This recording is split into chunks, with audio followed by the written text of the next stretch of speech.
60% of people will avoid your business if you have an unattractive logo. This podcast is sponsored by Resurrection Design Company, which helps kingdom-minded businesses and churches fix that problem. Right now, they're running a special for the listeners of this podcast, a free website design for the first 2 people who sign up for a brand identity package. This offer expires the last day of this month, so get out your phone now and visit resurrectiondesign.co/matter to claim your free website design. The link is in the description.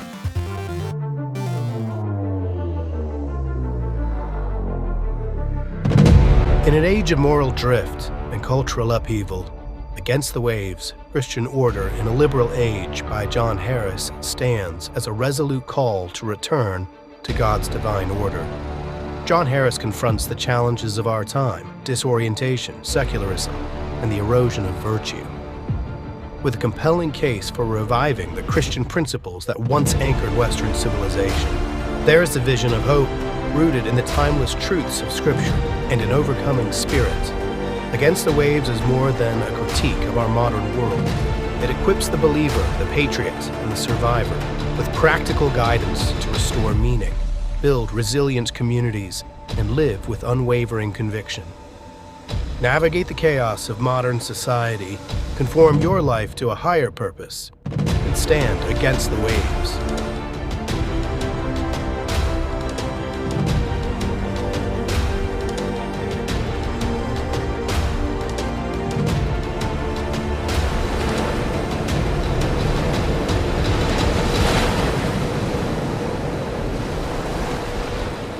Yes, the book is out, againstthewavesbook.com. If you want to get a copy, there's links there to Kindle, there's links to Audible and paperback.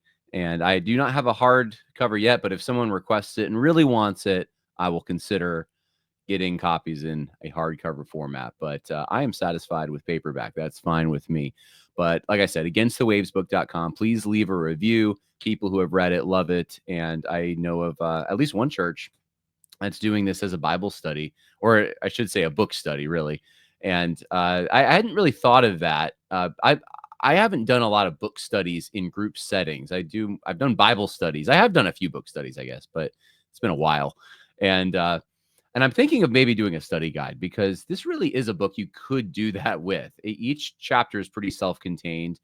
And if you wanted to, you could even go through and skip some chapters and use others, because there's such a variety of topics. Anyway, that's the book. 2 other announcements I have real quick before we jump into things. I do want to let everyone know I will be in Selinsgrove. I think that's how you pronounce it. Selinsgrove, yes, Pennsylvania, which is not far, I don't think, from Lancaster. A lot of people recognize Lancaster, Pennsylvania, but Selinsgrove isn't far from there at the Christianity and the Founding Conference, christianityandthefounding.com. That is April 25th through 27th. And this is what the website looks like. And you can go sign up. We have, it's a steal, guys. We have really great speakers. It's only $30 to register, and there's a VIP dinner for $50 if you choose to come to the VIP dinner. So that's coming up. We also have, and I don't have a website for this, but a conference the following weekend, May 2nd through 4th in Mount Laurel, New Jersey, and that is the Truth Conference. And they got some really great things. I know on Saturday there's a tour of Philadelphia that you can take part in, a Christian tour, which I'm hoping to do. And there is not a website, though. And I asked the pastor, Pastor Jeff Clearer, Pastor, is there a website? And I think he was thinking of getting one. But the thing is, I guess he doesn't need a lot of extra people, because he's got a lot of people coming. So that's a great problem not to have, I suppose. You have people already coming to your conference. But I know there's people in this audience who would want to come. So I asked him if I could at least make his email address available for people. And he said yes. So if you want to email jeff.cleawer@cornerstonesj.org, and Cleawer is Kliewer. If you're watching, obviously it's there. If you want to go to johnharrismedia.com, you can go to speaking engagements and find that email address. You can get more details. So if you're in the Mount Laurel, New Jersey area, the Philadelphia area, then would love to see you there. And of course, there's other stuff coming up too. I got the Operation Joshua conference, or I think it's an event more so, in Melbourne, Florida on May 17th. So I'll be there and would love to see you. Okay. With that. Oh, and I should also let you know, yes, my album, it's still relatively new. I came out in February. Driving Down a Mountain Road is also out. You can get it on iTunes or wherever you get, wherever you stream. If you're a CD person, you can get a signed CD, and you can go to johnharristunes.com. Okay, now we can get into stuff. Let's do that. Let's get into some things here. I want to talk today about a number of topics. This is a news roundup. So I think we're going to start here real quick. This is let's actually take one step back. Let me just give you a little bit of a transgender news update here on the sexual degeneracy front, but the transgender front in particular. Just a few headlines for you, or stories there. Amber Duke from the Federalist, exclusive. More than 36 children's hospitals continue to provide sex changes for minors, as Donald Trump's executive order moving to defund gender affirming care is under preliminary injunction. Some hospitals confirmed to the Daily Caller that they are still offering sex change surgeries to children as young as 14. Did I say she was with the Federalist? Daily Caller, sorry. As young as 14 years old. For the top surgery, it looks like we are seeing patients 14 years of age and older. A receptionist at the University of Minnesota Health told the Caller. That was on March 19th, so almost a month ago. But this is something that's still ongoing. This is something that is a big moneymaker, and the left does not want to give this issue up. And there's other good news and bad news headlines. Good news, the United Kingdom Supreme Court, this was surprising, ruled that men are not women in a For Women Scotland victory, saying trans women are women was never true.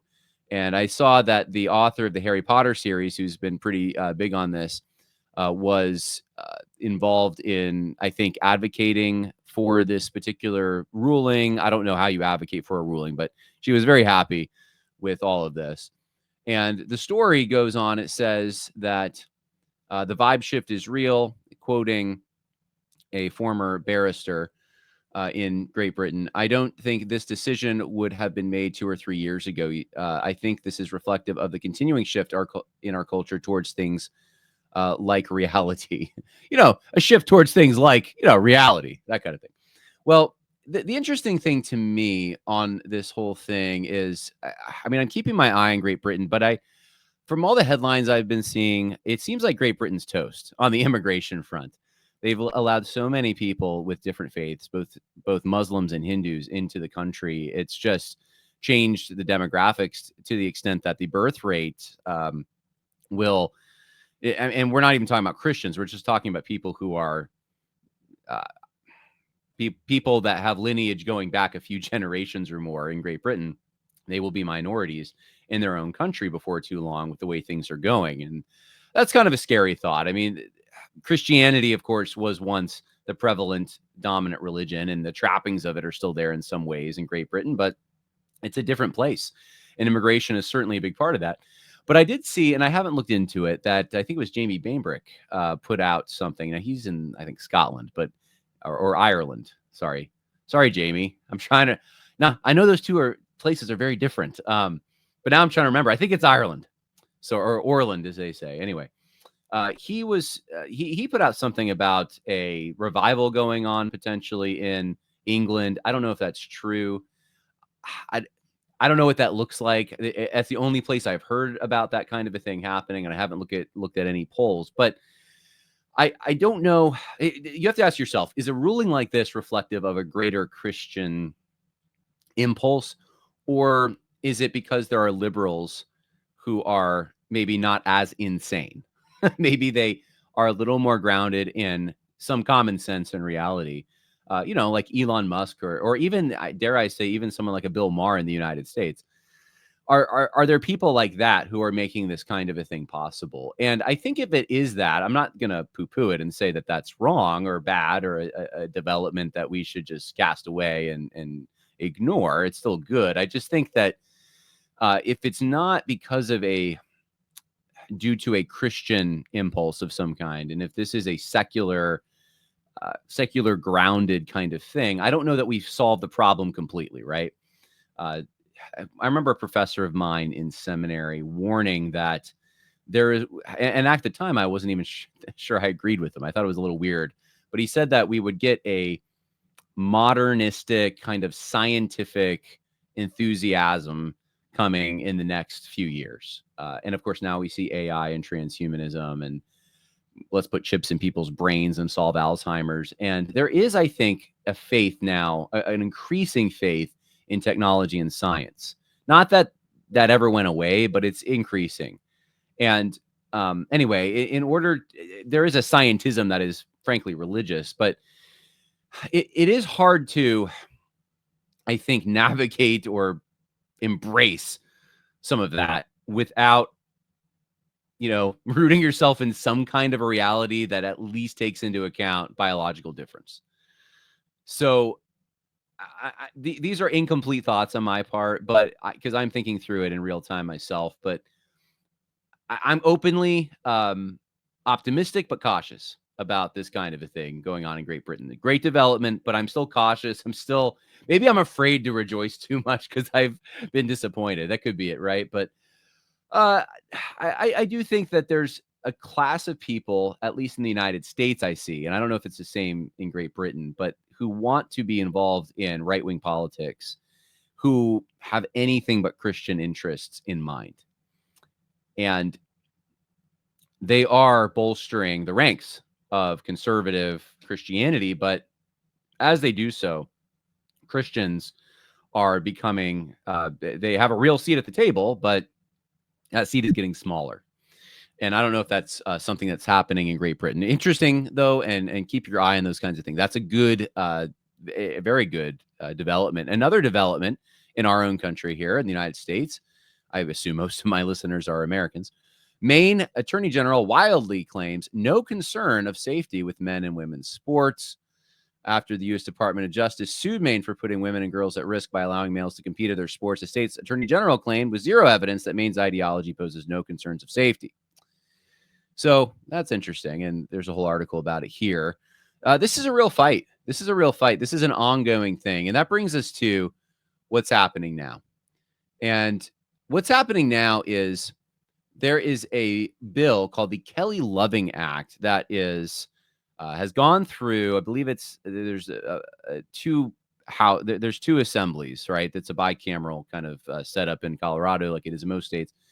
And I think it's the House has already passed this, full Democrat approval, Republicans opposed, but there's not enough Republicans to do anything now in Colorado. And it will be going to the Senate to vote on this. And it's called the Kelly Loving Act, and it's a radical gender ideology bill. And you'll notice this is a headline from the ERLC. And so I wanted to say something about this. This is from April 14th.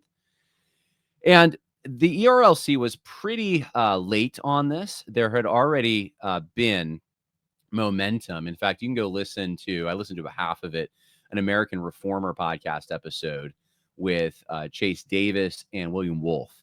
And it's the last episode. In fact, I was the guest on the one before that. Timon was interviewing me on my book Against the Waves.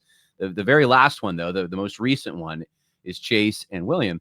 And Chase is just talking about the fact that there were very few organizations that were willing to partner with him and actually stand against this bill in a concerted effort. In fact, he was instrumental in planning a rally at the Capitol building there in Denver. It happened today as I'm recording this. And so this is late at night, but it happened this morning, I believe. And he reached out to all kinds of Christian organizations in that particular state, and including the ERLC. The ERLC is not based in that state, but he reached out to also national Christian organizations. And very little support. And that's a surprising thing because Colorado is actually known for having headquarters of a lot of different Christian organizations, including Focus in the Family. And I think the Colson Center is there and Crew is there. Or I think Navigators or Crew. They're probably both there. There's just a lot of Christian ministries in that area. And to sidestep this issue, I think that's a good barometer of where these organizations, especially if they have a slightly political bent or a fully political bent already, that is a good indicator that they are probably not doing their job. Even if they're slow on this one, to be quite honest with you, there's really no excuse, because the Kelly Loving Act would make it illegal well, put it this way. If you do not use preferred pronouns, if you use someone's birth name, you are now in violation of hate crimes legislation. and you will be prosecuted. And it turns everyone in the state into a Jack Phillips. Who, remember Jack Phillips, who didn't want to bake the cake for a homosexual wedding? That's the kind of thing that they're going to be doing. And it is a draconian measure. And this is the kind of thing also, there's many elements to the bill, but one of them is parents cannot interfere in minors who want to transition, that kind of thing, as I understand it. There's a lot of bad things in this bill that are just very basic, fundamental issues that Christians should be concerned with. And to see a lackluster response is disappointing. Now, the ERLC may have been a little late on this, and they may not have been at the rally or anything today, but I want to just, I'm going to give a little credit here. They at least did put something out. Now, this could be because of pressure. If it is, though, good. It is good. I'm willing to give credit where credit is due here. And so I wanted to highlight that. I do think pressure works, and I do think that we need to keep keep that pressure up on Christian organizations to actually be part of the fights that count, because this is a fight that counts. And so that's a little bit on that whole front, the transgenderism and sexual revolution front. Like I said, it's a mixed bag. There's some good things, like what happened just recently in Great Britain. There's also some things to be concerned with. And on the state level, I think in the next few years, as the Trump administration is in charge at the national level or the general level, we are going to find out that blue states want to be the resistance, and they will start doing things like this as it suits them, as they think that they can contrast themselves with Donald Trump and the administration and that kind of thing. All right. Well, one of the other things I wanted to mention along the lines of social issues is this Texas statue issue. Now, some of you may not be familiar. This is, you can see this little video playing here. This is the 4th tallest statue in the U.S., and it is the tallest statue in the state of Texas. That's right. It is taller than the cowboy at the Texas State Fair, which I have been to. If you've never been to the Texas State Fair, it's incredible. Well, this is larger. It's the Hindu god Hanuman, and it's in Sugar Land, Texas. Now, Sugar Land, Texas, I associate Sugar Land with more traditional Texas. Well, there's apparently a large population of Hindus there, and they have erected a statue. I'm assuming this is on private land, of this god of theirs, small g god. I mean, it's a demon, okay? And apparently at the end of this video, there's a advertisement for immigration to the United States. Wouldn't you know? Isn't that great? These are the kinds of people, I guess, Statue of Union. That's what they're calling it. So union with what? These are the kinds of people that have come into Great Britain, people of very different understandings and religions, and have changed the very character of many of Britain's cities. And now it's happening in our country. And it's not happening perhaps at the same rate it has happened in Canada. We have, of course, people coming across the southern border, by and large, have Roman Catholic backgrounds. And, you know, even though there's a different language, and at least there is some kind of, Christian, there is a compatibility that doesn't exist with stuff like this, frankly. And this is the kind of thing that really changes the character of a place. And so what's the normal Christian reaction to this? I mean, this is obviously an affront to the Christian faith. This is obviously a false religion in a very egregious sense. I mean, it's polytheistic. It is dark, evil. There's elements of sexual perversion in this particular religion. There's a whole social structure that isn't in conformity at all and is not incompatible at all with what Americans have typically been used to. It is just a foreign element in every way. And to have that be the tallest statue in Texas, I mean, that says something, right? Especially at a time when you have just recently had and are still having in some places statues, hundreds of statues ripped down of our own ancestors. I think R.N. McIntyre was the one who said, look, if you are living at a time when your own ancestor statues are being ripped down and you have something like this erected, normally that's the sign that you lost a war. It does feel that way a little bit, like we lost a war. And I think the battle is one of the battles, at least politically, socially, is for our very identity. Who are we? And of course, under liberalism, this is all permissible because you can have a pluralistic public square, and that's supposed to be fine because no one's going to inhibit anyone else. If you don't like it, you go build a bigger statue on your private property, right? That's the answer, I think, from liberals. But as Christians, we know that the character of a country also should be reflected in the laws and preferences. So, what do you do about something like this? Well, legally, I don't know. This is not the kind of thing I think people in Texas, especially, were expecting to have to navigate. Even 10 years ago, would people in Texas have thought they would have to navigate something like this?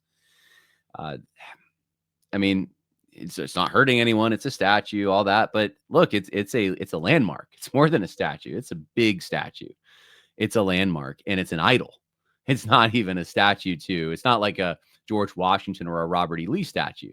This is not to a person. This is to a false demon god that is in conflict with the majority, at least up until recently, and still it's the majority, at least of Texans. So, anyway, does this mean that Hindu, clerics are going to be doing the invocations at the Sugarland Town Hall? What does this mean? City Hall? Where are things going? Because obviously a statue doesn't just pop out of nowhere. This is something that had broad support and a lot of resources. And that means you have a heavy population and a heavy investment of people who have a very different agenda and vision for a common life than people who have typically traditionally lived in Texas. So the reactions to this from Christians, you would think, would be disgust, would be alarm, would be, what do we do about this kind of development? And there wasn't a lot. There was some reaction to some of this, but from people with authority, most people that I could tell, that I saw online, at least sidestepped the issue. But there were some guys who actually were somewhat were not just reluctant. They actually seemed like they support something like this. So Malcolm Yarnell at where is he at now? He was at Southwestern Baptist Theological Seminary. I want to say he's at Midwestern now. He's a Southern Baptist professor, but he said one of the worst changes this generation of Southern Baptists could make is to undermine the lordship of Jesus Christ even further by diminishing our commitment to religious liberty. Now, you could say, well, that seems vague in general. Well, it was inserted into this kind of environment. And yes, a lot of people, including myself, knew how he was, knew what he was talking about when he said this. Now the curious thing to me is that using the lordship of Christ would obviously be the thing that would, I think, preclude something like a false idol, right? Normally, idols don't jive with the lordship of Christ. But the lordship of Christ apparently is associated most strongly with our commitment to religious liberty, which includes now the erection and justification and allowance of idols. Very odd to me. Very odd take from a Baptist professor. But just be warned that if you have a pastor who's a Southern Baptist, they're going to have professors who thinks like this. And they're going to be influenced by those professors. So I think it's worth highlighting that you have guys like this saying these things. Actually, Malcolm Yarnell has a history, though, of saying kind of woke stuff. He once talked about how wouldn't it be great if white people would just stand aside to let minorities have positions of influence in the Southern Baptist Convention. And anyway, I actually put out a few tweets of his and just reminded people of who Malcolm was. But another reaction to this, Matthew Millsap. Now, Matthew Millsap, let's see. Matthew's at, he's a professor. He's a Baptist professor. Oh, I thought it said which. Yeah, okay, Midwestern Baptist Theological Seminary. Okay. And here is the reaction he has to Joe Rigney. Okay, Joe Rigney said, anyone know if Michael Cassidy has anything going on these days? Meaning Michael Cassidy toppled the Satan statue in Iowa. Maybe he could topple this, the Baphomet statue, right? Matthew Millsap, professor at Midwestern Baptist, said, a couple of questions, Joe. Are you encouraging trespassing and destruction of private property? Are you suggesting that in America, Christians have the right to free and unhindered religious expression, but Hindus should not? Megan Basham got into it and said, "Oh my gosh, Matthew, this is so lame." That's a great. She doesn't even. I love it. This is just lame. So Matthew says, "Oh, hi, Megan. While you're here, would it be morally permissible for a Christian to trespass onto the private property to destroy another religious statues to their false gods? Should adherents of non-Christian religions have the right to free religious expression?"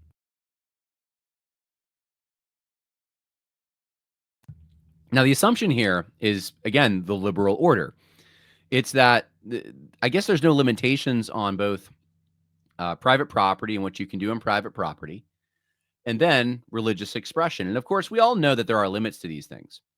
You can't go and commit certain crimes, right? Even if it's on private property. If you are kidnapping people, if you are molesting people, if you're murdering people, right?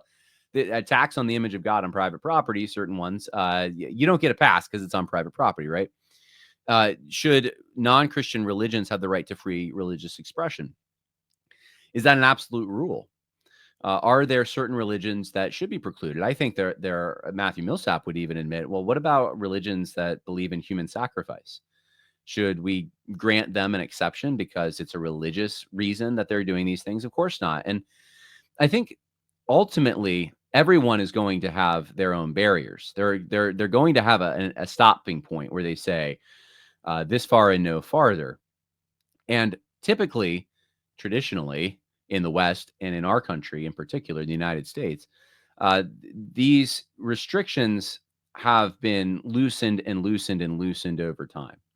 So yes, there was a time in many states you, there were maybe some tolerated religious minorities. The situation was different. They didn't have Hindus, but they were, if they were tolerated, they were certainly not privileged, and they didn't hold influence. You couldn't be an elected official. You couldn't, they would have been completely appalled at a display like this. This would have been completely outside their wheelhouse. They would not have allowed it. These are states that still had things like blasphemy laws. So we've just had a loosening ever since the time of our original founding. And you have to ask, I think, more principled questions here. You have to ask, for a Christian, where ought the lines, where ought they, where should they be? Where ought we draw them? And some of this is going to be suited to the kind of population that you have, knowing that you can't enforce necessarily every kind of restriction that you would want to enforce in a Christian society.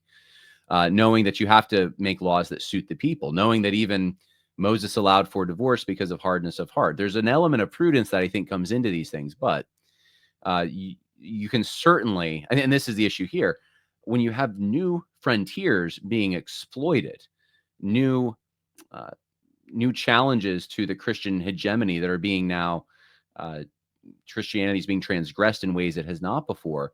That is the time to put your foot down. That is the time to say, no, we need a fence here. That is the time to say, to remind yourself, who are we again? And I think the goal for Christians should be to try to reverse course on these things. And that includes personal and social or political involvement. That means evangelizing. That means you want to see these people who are worshiping this false god. You want to see them saved, right? But it also means you want to see public policies that suppress this kind of blatant idolatry. And there's nothing out of step with Christianity. And that's the thing that I think I'm most concerned about, is people who think that somehow this is out of step with the lordship of Christ, or out of step with some Christian principles, to be opposed to the largest statue in the state of Texas and the fourth largest in the country being to a demon god. Yeah, I think we should be opposed to that. There's no question. All right. Let's move on a little bit here and talk about some other things. I wanted to mention this. This is just briefly, I don't really want to get into the weeds on this, but Brian Auten. Okay, Brian Auten, for those who don't know, he took the lead on the whole the Steele dossier, the Russia collusion thing, right? If you remember, I've talked about it on the podcast before. But I noticed that this came up again, and I want to share something real quick about Brian Auten. So Brian Auten wrote a blog. This was in like 2019 or so, called Notes. I think it was called Notes on the Evangelical Dark Web at Mere Orthodoxy. And he envisions a campaign against that Christians in more institutions and pastors can wage against folks like myself. That they can try to discredit people like myself. Now, he was at the time an associate professor at Patron University, and I didn't know him from Adam, but I knew that this was someone works for the FBI, and this was subversive stuff. And so I never talked to him. I didn't want to talk to him. And there were some people. There's two people in particular that, if I mention their names, you know who they are, who were reaching out to me and saying, Brian Auten wants to talk to you. Can you just talk to him? One of them reached out to me multiple times. I said, no, no, I'm not talking to Brian Auten. Did you not see the article that he put out there? Did you like?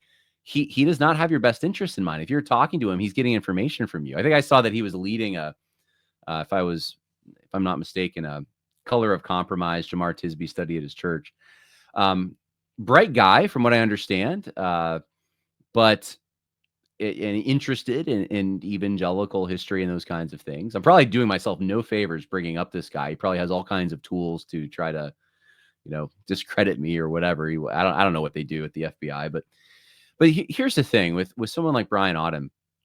I'm very careful. Someone who works for the administrative state, someone who now has national stories about him, pushing through the Steele dossier, the Russia collusion hoax.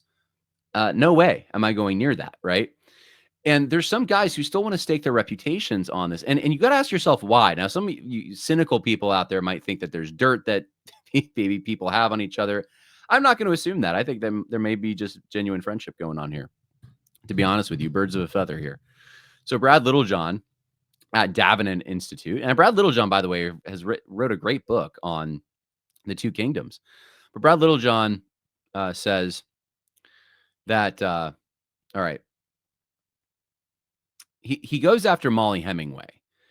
And Molly Hemingway, who's at the Federalist, did a story on Brian Auten, I guess. And Brad Littlejohn comes in and says that he says, in an age of funhouse mirrors and disinformation overload, we're all doomed if we can't stay anchored to the personal knowledge that counts most. And then Josh Abatoy responds to him, and then he says, I very clear, he goes, there's an epistemic environment we inhabit these days where it is often so hard to disentangle truth from falsehood. In the tweet quoted above, which I think I'm going to show you in a minute, I emphasize that I'm not addressing any of Molly's factual claims. So he doesn't like Molly's reporting, but her facts, I guess, are okay. It's just the way she frames it. This, I believe, is the tweet he's responding to. This is from Miles Smith. He is a professor. I think he's actually at Hillsdale College, but he says, I've gone back and forth on whether to say something about this or not. No, and I know I'm kind of entering the middle here, but it'll make sense in a minute. Knowing what the reaction will be. At some point, I have to ask myself what type of person I am. Brian Auten is a friend and a good man and a good Christian. Okay, that's Miles Smith, endorsement of Brian Auten. Brad Littlejohn also saying that the people who make claim, I guess Molly, who makes claims about Russiagate, know very little about Brian Auten. So they're circling the wagons around Brian Auten right now. I don't know why right now. Molly must have said something more recently that's calling this. And Molly's saying, hey, I would love to compare my exhaustive reporting on the Russia collusion hoax with yours, Brad. So this became a little spat. And then you had Sean Davis from the Federalist get involved and wrote this whole thing. And the reason I bring it up, though, is mostly because Brad Littlejohn is associated with an evangelical institution, the Davenant Institute, and they have done some good work on recovery of reformed thinking and teachings from the past. I mean, they have a history kind of bent to them, and it's just a sad thing to me to see who they are associated with and who they're willing to publicly defend. And to me, I'm already someone who doesn't have faith in most evangelical institutions. I just don't see a lot of good men make it to the top. It seems like once you get to the top, you got to compromise somewhere. You either lost your virtue in order to get there from the beginning, or in the process of getting there, you end up losing some of your virtue, and the relationships start meaning a lot. I mean, it's a dangerous place to be. I mean, I've thought this of myself. Like, if I was in those positions, would I have the strength to withstand that kind of a pressure? I hope the answer is yes, but it's hard. These people start becoming your friends, and you do get intertwined. I've said this many times before. The elites in every institution want to be known, recognized, and respected by elites in other institutions. It's revolving door theory. If you are an elite in a Christian circle, you want desperately to make inroads into other elite circles. It's why people like Brian Auten are defended, or what's his name? The guy who headed up the Human Genome Project. I don't know why I'm forgetting his name all of a sudden. I'm going to look it up. Francis Collins. There it is. I don't know why that talked about him enough. Anyway, that's why Francis Collins, same thing.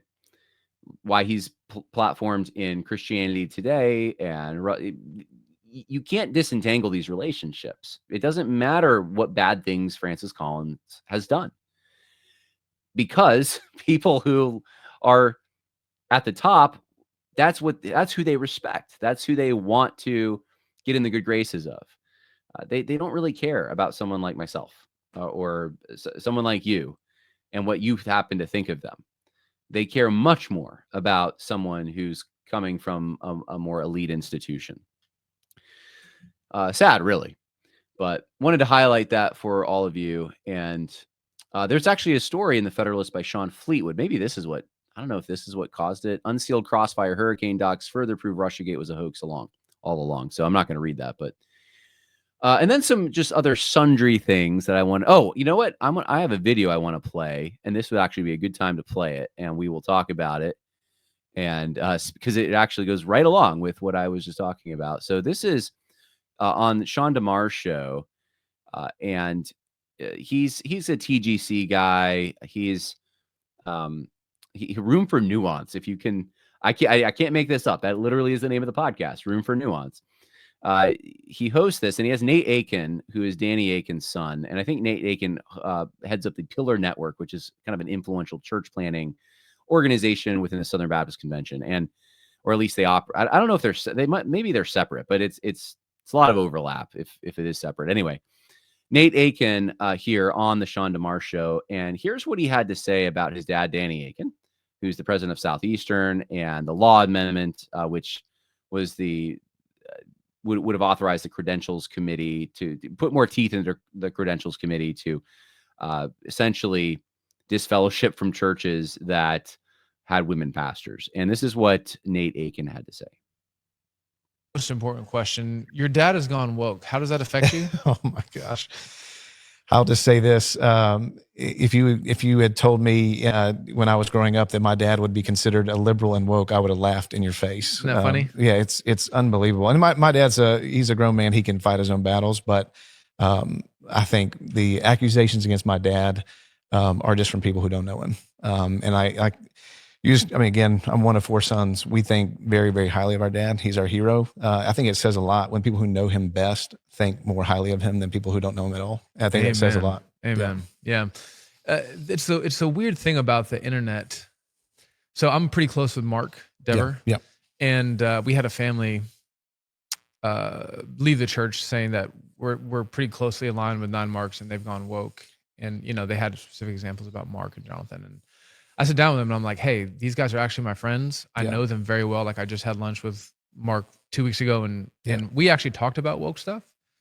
And you're one person separated from him, and I'm telling you, and they don't want to listen. He's not. Well, I've done my research, which means I've read Pulpit and Pin on the internet. Yeah, something on Facebook came across. Yeah, it's crazy to me. I mean, here's what baffles me, because I know you just did an interview with Moeller. My dad was at Southeastern when it got turned around and was at Southern when it got turned around. Pretty amazing. He has actually fired real theological liberals. My dad has actually fired real theological liberals, and yet he's the one being accused of being a liberal. It just shows you that, and I do talk about this a little bit in the book. There are some priorities that are higher priorities than even our systematic theology to some of these guys who are making these accusations, and I think it's problematic because what's happened is we've made temporal things more important than eternal things, and I think it's caused. It doesn't mean those things are unimportant. So I want to be very clear about that. And I have my positions, but it is sad to me that the temporal things become a way of they become so just overemphasized that it causes some of these fights and accusations. Even if we agree with one another. So what I've noticed is that there will be two conservative Christians who want the same outcome, but they disagree strategically on how to get there. And instead of saying, okay, well, there's a strategic disagreement here, somebody will say, well, you're not a Christian. Yeah. Or you compromise the gospel. gospel. That happened a ton in the SBC last year, is that with the law amendment was there are people who did not think that the law amendment was the best way to accomplish what it was trying to accomplish. I voted for the law amendment, so I actually thought we needed to make a clear statement there. There were guys who were real complementarians who would not waffle on any of the things that we would kind of throw like 4 or 5 rapid questions at them to see if they were truly complementarian. They would be like down the line with us. They just didn't like that as the specific way to put that in the Constitution. I didn't agree with them, but I also didn't think it was fair to label them as, egalitarian, like closet egalitarians, which is one of the things that's happened in our discourse, which is just ridiculous. And so, no, I again, that gets into being cheerful, not just convictional. Like it's okay for us to be gracious to other people who are actual brothers. All right. Well, lots to say there. I want to first point out that this is in some ways a positive development. The fact that they are forced to respond. I mean, you heard Sean DeMars even mention Pulpit and Pen, the source that will not be named, but it was named. And my name obviously wasn't mentioned. I'm probably one of the main people who has perhaps discredited Southeastern and Danny Akin. And it's one of the things I've noticed. I think when Sean DeMars had Lincoln Duncan on, I was pretty certain Lincoln Duncan at one point was talking about me. Or if not me, it was people very much like me, and pretty sure it was me. But it's they do not want to mention that. They don't want to acknowledge that. And I think once you do have an acknowledgement that, yes, this is affecting us. We have people in our churches who are leaving now because they're convinced that we're compromised. That's a good thing. That's a good. They feel the need to have to say this publicly and express some frustration, and it's because it's becoming somewhat influential. And I mean, look, there's other movements out there. There's lots of movements out there, but there's movements out there that I've thought, you know what, I'm concerned about this. I'm not going to talk about it. It's not that big of a deal. When it starts, though, becoming more of a big deal, you're going to see, I might start mentioning it. Usually it's going to be gradual first. Usually it's going to, try to be judicious and kind of lead people down the garden path. But if you have to assess threat level. And if things become a real threat, then you start having to name names. And I mean, that's where we were in 2020. In 2019, when I started this, I out the gate had to really just name names. I didn't see anyone else doing it. I had to really make it very obvious for people what the problems were, who the people were, and one of those people was Danny Akin. He was one of the first ones I had to talk about, and it's because I went to Southeastern Baptist Theological Seminary. It's not because of a lack of knowledge; it's because of the knowledge I had. Yeah, I've talked to him. I've talked to him in person. I've talked to him on the phone, even after I went after Southeastern, and and just off the top of my head, I mean, it would take, you could do probably 3 podcasts on just Danny Akin and some of the things he's done to, in my opinion, compromise that particular school. But one of the things that he says this many times, and you just heard his son say it. And by the way, I understand his son wanting to defend his dad. So there's just part of me that like, I get that. I'll just put it that way. I totally understand that. And I don't think I've never said that Danny Akin's not a Christian or something like that. It's not really the issue I want to address. I think he's, there's either a severe amount of incompetence or there is some evil. There's some compromise there. Either way, though, it's getting you to a destination that's not good for the training of pastors. And with Danny Akin, just off the top of my head, a few things. I mean, he's the one that this is what Southeastern had to make the rule that they're not going to allow recording in class, because he was recorded talking about his kinder, gentler complementarianism, which was basically egalitarianism light, that women can, even in some circumstances, preach on the Sunday morning service, and that essentially you should ask what can a woman do, not what should a woman do, but missing the whole entire point of why men are supposed to be leaders in the church, in the home, and even in social life, in political life, that is. He misses the point and just kind of treats these principles as these arbitrary things God has put down, and that whatever you can get away with, whatever else women can lead, they should lead. And I mean, it makes sense at Southeastern at the time. You had a female who was the chair of the board for the seminary. So you could look at that and say, well, that's not as bad as like the political liberals who don't see any difference between gender. And okay, sure, but it's a halfway measure, and you have to look at from where you're coming. Danny Akin did not clean house at Southeastern. Danny Akin inherited a situation from Paige Patterson where there was a conservative default. And that conservative default was also arrayed against a liberalism that was of a different variety. It was denying the divinity of Christ, the authority of Scripture, these kinds of things. That's not the kind of liberalism that's been coming in. That's not the woke variety that's been coming in. The woke variety of social justice liberalism, if you want to call it that, but it's post-liberal, really. It's social justice stuff, has been exactly what I just described. It's been we're going to still hold to the authority of Scripture and say we signed the Danvers Statement and say we signed the Abstract and Principles. And the Baptist Statement 2000 is very much a part of what we do here.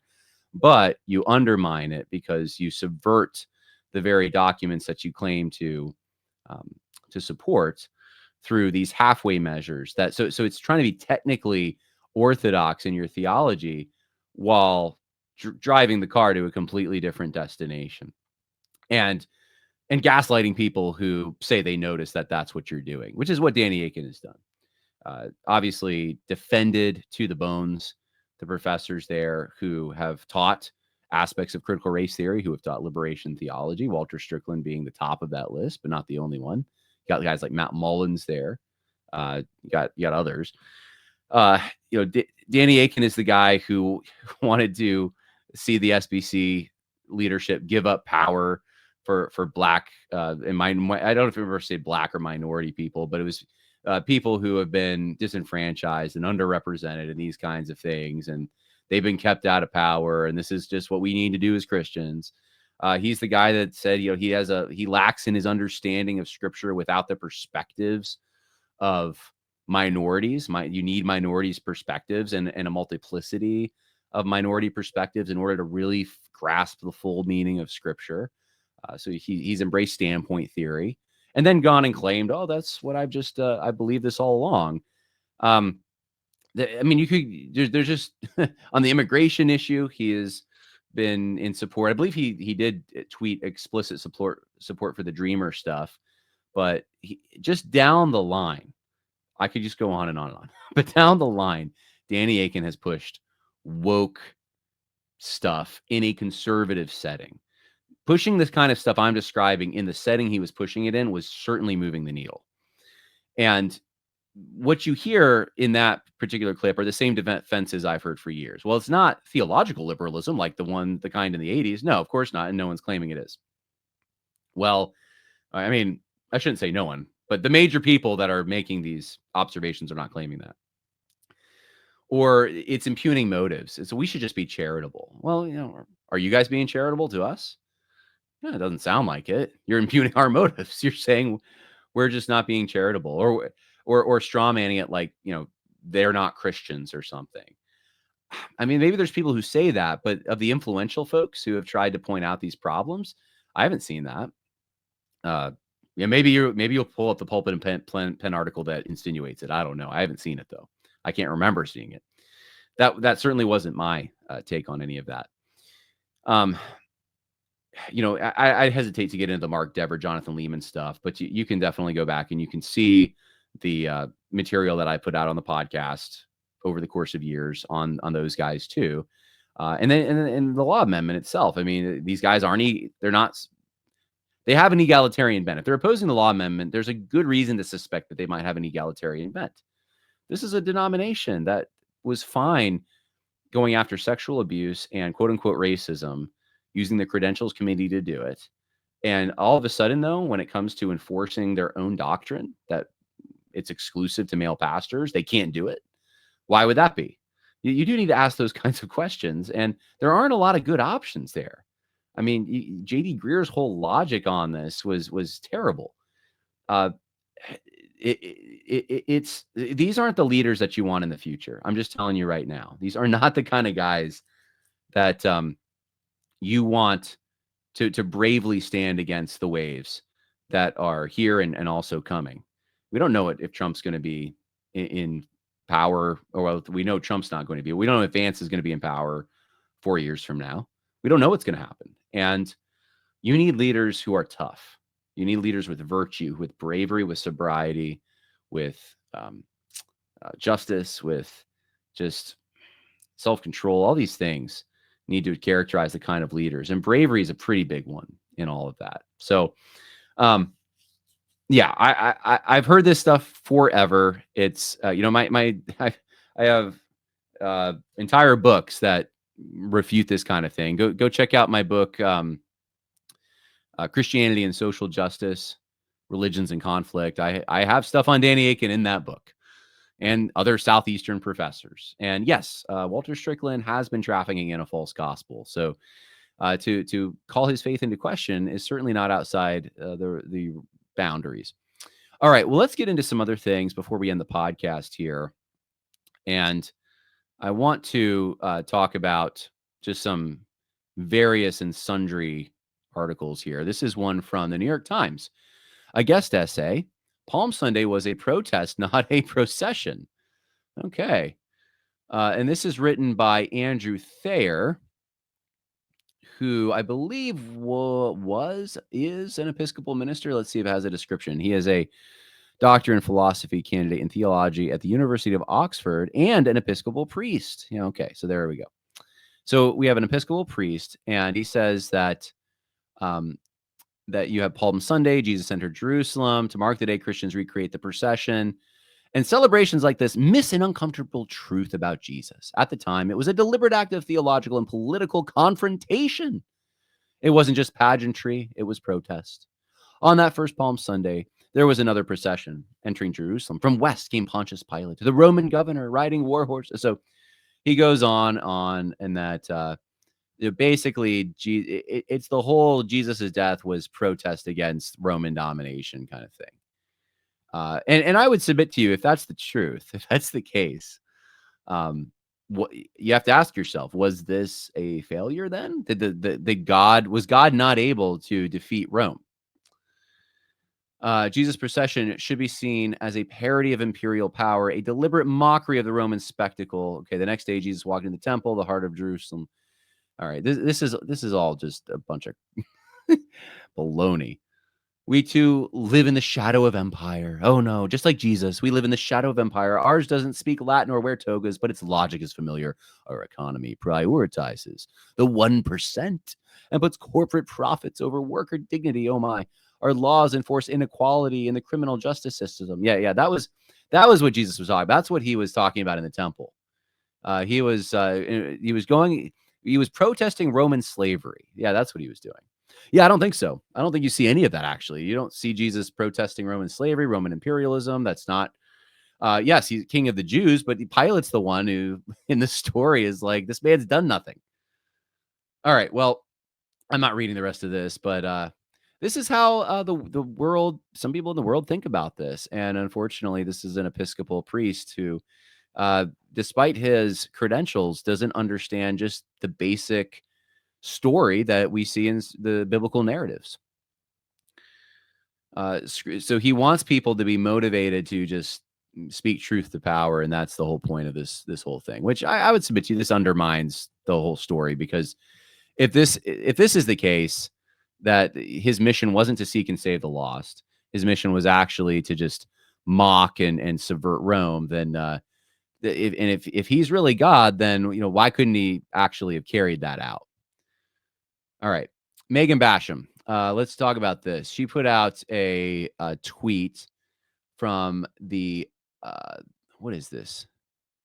Why did I bookmark this? Okay, this is from Redeeming Babel. If you remember Redeeming Babel with Curtis Chang and Russell Moore and David French, this was a political leftist funded uh, curriculum to get into churches to basically get them to vote Democrat under the guise of we're just being Christians. We're not left or right. So, dear friends, it says, this is recent. This month marks 100 days into Donald Trump's presidency. If you felt like those 100 days have carried the emotional weight of a decade, you're not alone. It's not just presidential actions. Every day brings another news alert, another reason to feel the familiar knot tighten in the stomach. The economy is volatile. I mean, this isn't how guys generally write. I'm just telling you, not in my experience. Anyway, economy is volatile. Institutions we once trusted seem either broken or breaking. Even in our churches, a sense of unease hums beneath the surface. And beneath this anxiety, I suspect something deeper is at work, a profound sense of feeling adrift. These feelings in you, in me, are not arising because we've lost our convictions, but because those convictions feel less and less commonplace. Oh, no. One of the most common things I read in my inbox, Curtis, am I lazy? Am I the only one left? Oh, this is great to hear. I hope they feel that way. Maybe this is actually encouraging me. This is deeply disorienting season, and it's exactly why I'm so looking forward to the Good Faith Podcast watch party we're hosting on April 30th with two friends and fellow After Party co-founders, David French and Russell Moore. Okay. Yeah, and Megan asked, does this sound nonpartisan, like a nonpartisan ministry? Yeah, I don't think so. No, it doesn't. These guys were not nonpartisan from the beginning. This is just an anti-Trump, anti-political conservative front group is what it is. All right. This is another thing I was going to weigh into real quick. All right. So Kat Von D posted on her X account. She is a tattoo artist. She's very famous for this. She converted to Christianity in a Baptist church. She even sang in the choir. And then she recently, all of a sudden, just posted a video of herself in a Eastern Orthodox setting. I think it's Greek Orthodox. And she's doing the whole thing. So the question is, and it's I got like the Gregorian chants in the background and that kind of thing. The question is, what does this mean? And some people are immediately just saying it was a fake conversion and all this. I'm slower. I'm just going to let you know I'm slower at this, and the reason I'm slower is because she's a new believer and she's got a big platform. There's plenty of people who want to use that, and I don't know what's going on in her head. Maybe someone closer knows, but I do think here. Let me maximize myself here. I do think I'm going to get in trouble no matter what I say on this. There are people in the Eastern Orthodox tradition, I believe, who are genuine believers in Christ who are born again. I believe that. I don't believe I'm going to say that I am not an expert on Eastern Orthodox theology. I do know there are differences that I think very well could be the difference between heaven and hell. Things like theosis. Depending on what you think of theosis, if you're going to smash things like sanctification and justification together and just say it's one big thing, and so you end up with a works grace kind of blending, then yeah, if you're trusting your works and not Christ, essentially, for your ultimate salvation, or if it's a mixture of those things, then yeah, I mean, you're trusting in your own efforts. You're not trusting in Christ. That's a problem. But to just pick one example, but I think there's people in the Catholic tradition. I think there's people in the Eastern Orthodox tradition who are genuinely trusting in Christ, despite whatever they hear in church. And there are, I mean, I know in the Catholic tradition, there are some rogue priests out there. So there are, I think God does have witnesses in these traditions. And I've asked people who are missionaries to Russia and Ukraine, what do you think? Do you think how do you judge these churches? Are they, to what extent can they partner with you? Is the gospel there? And typically what I've heard is that they think there are true Christians, but it's probably a minority of true believers who are born again truly in these traditions. Now, I'm telling you this as an evangelical who's been raised evangelical, who the missionaries I've talked to are evangelical. And so we have our particular beliefs, our evangelical beliefs on these things. But I am, let's just say worst case scenario, she's going into this full force, which is what the video seems to imply. And there's bad doctrine and everything. I just am not willing to make a call and say she is not born again. It was all fake until there's more evidence that comes out. Some evidence suggesting that she really is buying into bad doctrine. And I think it does take time. And I think it is possible for someone, especially when they're a newer believer, to get confused in the initial stages. So I'm just asking you to pray for Kat Von D. It seems like at the very least, she is going through transformation of some kind, and she's trying to figure things out. And as a new believer, or someone who's claims to at least be a new believer, this is something that I think we should we should be assisting in. And we should, I mean, it's similar with Naila Ray. I've just seen this attitude from some Christians of like, man, condemning her. She's not going.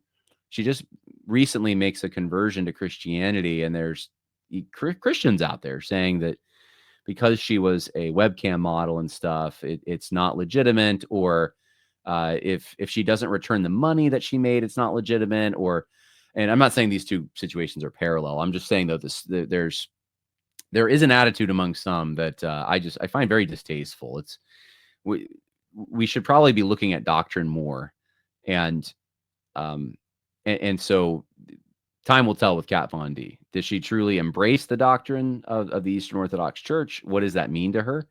But that's the question that I want to know. And I don't have an answer to that quite yet, just because I saw one video of her in this tradition. So I don't know if there's much more for me to say on this.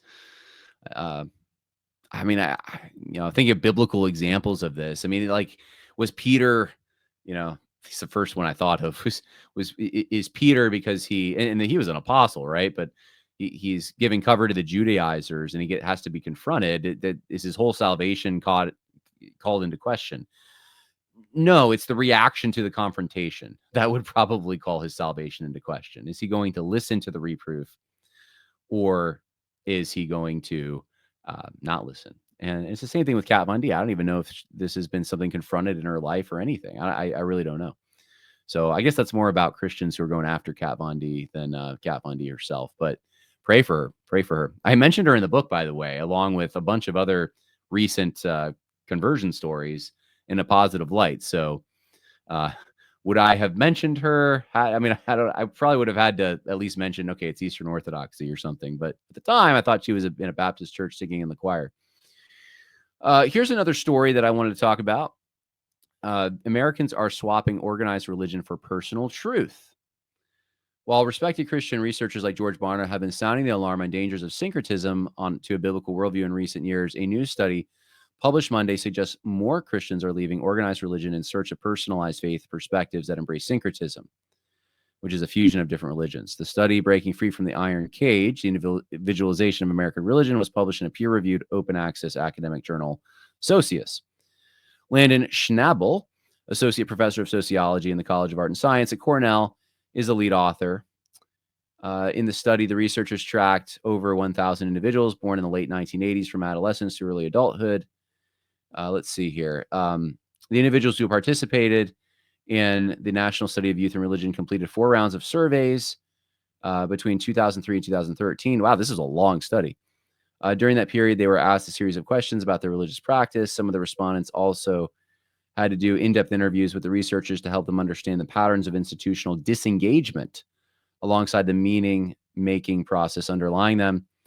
Our analysis shows how young people are responding to the bureaucratization and rationalization that German sociology's Max Weber predicted would create an iron cage in modern institutions, developing new forms of religion and spiritual expression outside formal institutions. Okay, so what's the bottom line of this? Bottom line is that, let's see here. The research, which involved tracking of a nationally represented sample of 2,000 adults, showed the lowest incidence of adults with biblical worldview among, so this must be another study, among the youngest cohorts, millennials, adults born between 1984 and 2002, and Gen X. All right, so in other words, huh, so things continue to slide is the point. And one of the things, I've made this point before, but I am not as bullish on Gen X as a lot of guys on the right. I've seen tons of manipulation, actually, of data to try to make it look like Gen X is more conservative than they really are. There, I don't want to downplay anything either. I think there is especially with young males, there is sort of this right wing. Uh, I'm positive about it. I think I see a big opportunity. There's an interest in right wing things. There is a turn to the right, but the kind of right that they're turning to is not a very grounded right. I think it's based on a lot of confusion, a lot of I'm trying to choose my words here carefully. I think there's a lot of bitterness, to be honest with you, and maybe rightfully so in some cases, or at least it's understandable. And it's rejecting the world that has kicked them to the curb. Okay, and it's easy to go kind of rage bait these guys, I think, and be like, look, you guys have had these bad experiences, which they have, and then and then use that to harness that energy into whatever cause. But I don't know that it's a genuinely grounded conservatism, especially a Christian conservatism. And I look at this poll, it's just another, Americans are swapping organized religion for personal truth. You have all these people that are reading the Bible for the first time last year, but you're not seeing a spike in church attendance. Why? You see some denominations get, like Easter, there's a few, more people going to some traditional liturgies, but they're coming from other institutions. You don't see in as a whole the institutional churches gaining members. This is, I think, more and more common, and we have a very fragmented, destabilized, deracinated population, and increasingly so. And generally, when you have conditions like that, that means revolutions. That means civil unrest eventually. I think it's very important if this is going to last, if you're going to capture whatever energy is there, right wing energy, interest in religion. I think there is an interest. You have to. People have to make that connection to the institutional church, to the bride of Christ that God has ordained for this world. And if they don't, and they stay out of the church, you have to question whether these conversions are real. I'm saying over time, and you have to wonder whether it's really Christianity that they're going to that they're flocking to, or if it's something else. Something's going on. I'm cautiously optimistic. Something is going on. God seems to be getting the credit because Christian institutions can't take credit, and a lot of them are so corrupt, right? And I'm talking about elites in mostly parachurch ministries and the top of denominations and so forth. But when it comes to the local church, where there are good guys doing work in local assemblies, people who are interested in religion and interested in Christianity need to end up there. And if they're not ending up there, you have to question what's really going on. Even in the Jesus movement in the 1970s, the numbers of people in churches swelled. Numbers of people doing Bible studies swelled. There's all these metrics you can use. Christian music all of a sudden was born, the contemporary kind. There were metrics that seemed to indicate something. So that's my be optimistic, but be cautious about it. When you have studies like this, they don't suggest good things. Ukraine's democracy still works without elections. We're not even going to read this. I'm just going to point out something about the headline. If you can have democracy without elections, you have to wonder, was democracy ever about the will of the people harnessed through a vote, reflected in a vote? Or was democracy just a word used to justify certain ends? The liberal order being upheld and democracy being the sacred mechanism that sanctifies the liberal order. And I think we all know what that means. Let's go to, because we gotta end the podcast here. Some other, praise God, this is a great piece of news. The kidnapped U.S. missionary Josh Sullivan was rescued miraculously unharmed after a shootout left 3 dead. So Josh, for those who don't know, Josh Sullivan was kidnapped in South Africa. There's a picture of him and his family. And so it must have been about a week, I'm thinking. 34-year-old pastor. Oh my goodness, younger than me. He's younger than me. Wow. He's got a lot of kids. Anyway, yeah, he was kidnapped and held, I think, for ransom, and he was rescued. So, praise God for that. That's a really good development. I know a lot of people were praying for that. I'm just giving you a roller coaster here, up and down. Massachusetts took custody of 5 children after doctor reported parents for not vaccinating baby. This is a scary headline. And I told people online, I was like, just get out of Massachusetts, honestly. If a doctor can report your family because you chose not to vaccinate your baby, and they can then, after the family flees to Texas, they can take custody of, was it 5 children? That is not a state that you want to be in at all. So, just an FYI. This is the last, I guess I don't know why I'm ending on this story. Man, I should have had this earlier. Okay. This isn't much of a story, but Grace DC, which is a PCA church in Washington, DC. Someone pointed out on X that they have these affinity groups. And so they have young adults, moms, women's ministry, men's ministry. And then they have men's same-sex attraction group and cultural groups, the Asian gatherings and the Black gatherings. Okay. Where do you start? Well, for those listening to my podcast, you already know what I think, but there was an organization at Liberty University years ago that was for men like this, men who were struggling with same-sex attraction, which I'm assuming, I'm putting the best face on it. It just says this is for encouragement and fellowship for those who love Jesus, who experience this, who are seeking to live faithfully for him. Anyway, there was an accountability group, which it doesn't say this on this, but I'm assuming that's part of what it is, at Liberty, and it became basically a hookup group, and they had to end it. And I'm not saying that's what's happening here. I'm just saying, what are you thinking? Right? This is, the way to identify, I guess, all the other guys who are, I mean, it's different than an accountability group. I'm not even a great fan of those, to be quite honest with you, but it's different than an accountability group for the sin of like heterosexual lust. You're not getting together with women, right? You're getting together literally with other men who want the same thing. And so those who, in small numbers, now you know who they are. Now you're in a room with them. It's an odd thing to have at a church. I'm not going to lie. These are the kinds of things that do need to be addressed, obviously, when someone has sin. There's no doubt about that. This is the kind of thing I think that is appropriate for counseling. It's the kind of thing that I think, if you trust the guys around you, I think you can share these kinds of things at men's groups. But to segment off just the same-sex attracted guys and say we're going to put them in one group. I just think of the verse that says, those who are spiritual restore such a person.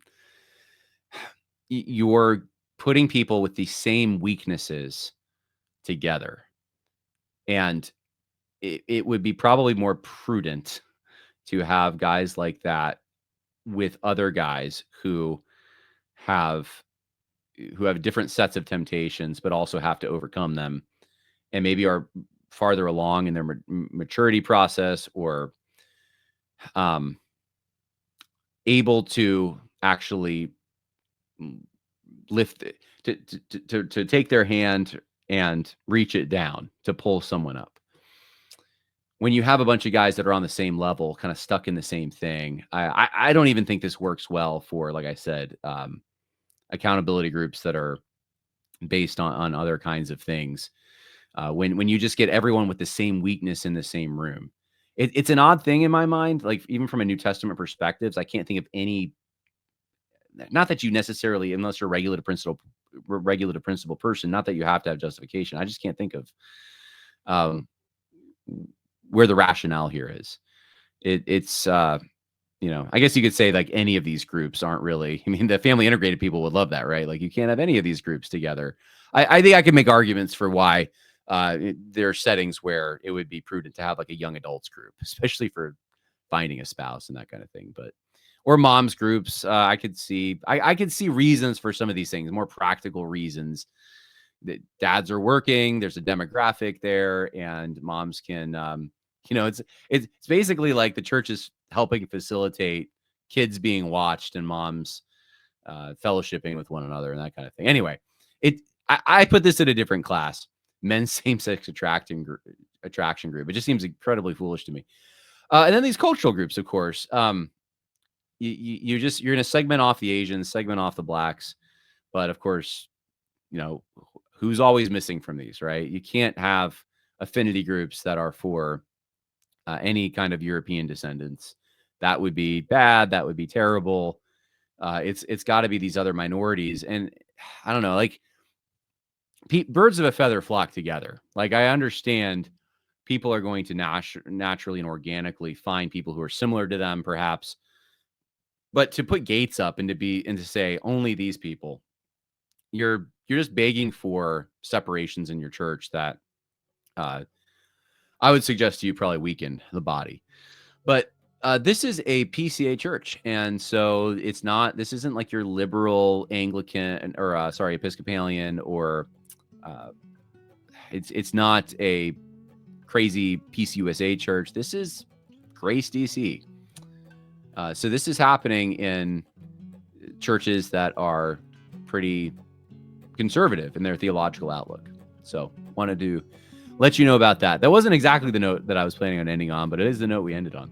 So that's the news roundup for this week. I hope to see some of you at Christianity and the Founding next week and meet you there in Selinsgrove, Pennsylvania. And if you can't make that, then I'd love to see you in Mount Laurel, New Jersey on the following weekend, johnharrismedia.com to see where I'll be. And of course, if you haven't gotten the book yet, please go ahead and grab yourself a copy, grab one for your pastor, againstthewavesbook.com. I'd really appreciate that, especially if you left a review. It definitely helps me. And I hope that you all have a wonderful Resurrection Sunday this coming Sunday. God bless.